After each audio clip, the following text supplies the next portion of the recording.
ইন্দ্রাণী গাঙ্গুলির সঙ্গে দুর্ব্যবহার করায় এবার অসদোষ প্রমাণিককে ঠাটিয়ে এক চড় মারল কুসুম। হ্যাঁ বন্ধুরা, ভিডিওতে লাইক দিয়ে দেখতে থাকুন। যে মুহূর্তে কিনা অসদোষ প্রমাণিকের এই নোংরা চক্রান্ত সম্পর্কে কুসুম সমস্ত কিছু ফাঁস করে দেয় এবং ঈশান যখন কিনা বলতে থাকে যে মামাকে তুমি ক্ষমা করে দাও, কিন্তু আমি কী করতাম বলো তো, আমার কাছে কোনো রকম কোনো উপায় ছিল না। আমার কাছে সব থেকে বেশি তোমার মান সম্মানটা প্রাধান্য পেয়েছে এবং আমি কোনো মতেই চাইনি যে আমার একটা কোনো ভুল সিদ্ধান্তের কারণে এই পরিবারের উপরে কোনো রকম কোনো আঁচ আসুক, এবং তার জন্য আমি রীতিমতো বাধ্য হয়ে অসদোষ প্রমাণিকের এই প্রস্তাবে রাজি হয়েছি। ঠিক সেই সময় ইন্দ্রাণী গাঙ্গুলি যখন অসুতোষ প্রমাণিককে ঠাটিয়ে এক চড় মারে এবং বলতে থাকে যে অসুতোষ প্রমাণিক, তুমি এতটা কুৎসিত নোংরা প্রজাতির একটা মানুষ, সেটা আমার আগেই জানা ছিল, কিন্তু তাই বলে যে তুমি আমারই ক্ষতি করার জন্য আমার ছেলেকে ব্যবহার করবে সেটা আমি কোনোদিনও কল্পনাও করিনি। কিন্তু যা কিছু করেছো এর জন্য তোমাকে ক্ষমা চাইতে হবে, নয়তো বা তোমার এগেনস্টে আমি কী চার্জেস এনে তোমাকে আবারও জেলে ভরে দেবো সেটা তুমি নিজেও জানো না।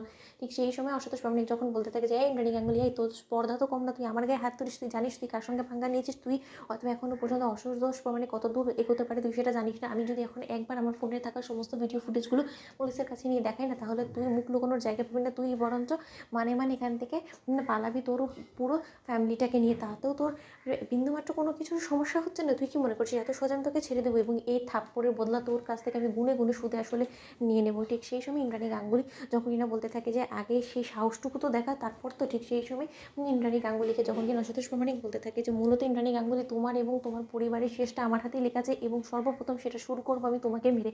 ঠিক সেই সময় অসুতোষ প্রমাণিককে যখন কিনা এক পর্যায়ে ক্ষুব্ধ হয়ে কুসুম ঠাটিয়ে চর মেরে বলতে থাকে যে তোর এত বড় স্পর্ধা, তুই আমার দেবী মাকে খুন করে পর থেকে সরিয়ে দেওয়ার কথা বলেছিস, তোর জিভ আমি টেনে ছিঁড়ে ফেলবো, আজকে আর তোকে আমি রুখে দেবো না। ঠিক সেই সময় কুসুম যখন কি অসুতোষ প্রমাণিককে বেধড়ক মারধর করতে থাকে, অন্যদিকে আয়ুষ গিয়ে কুসুমকে বাধা দিয়ে বলতে থাকে যে কুসুম তুমি এরকম করো না, কুসুম তুমি আমার কথা শোনো, ওর মতো নোংরা প্রজাতির একটা মানুষের সঙ্গে তুমি কেন কথা বলছো বলো তো, এবং ওর গায়ে হাত তোলা মানে নিজের হাতকে নোংরা করা, তুমি সেটা বুঝতে পারছো না। অন্যদিকে অসুতোষ প্রমাণিক বলতে থাকে যে এই সামান্য একটা কাজের মেয়ে, 2 টাকার মেয়ে কোথাকার, আর তোর কিনা এত বড় সাহস যে তুই আমার গায়ে চড় মারলি, তোর দেবীমাকে তোর সামনে শেষ করবো এবং তুই এবারে জাদুঘর, এবং তার থেকে বড় কথা এবারে রক্ষা কবচ বলে দাবি করিস না, এবার দেখ আমি এই রক্ষা কবচকে জ্বর থেকে উপড়ে ফেলবো।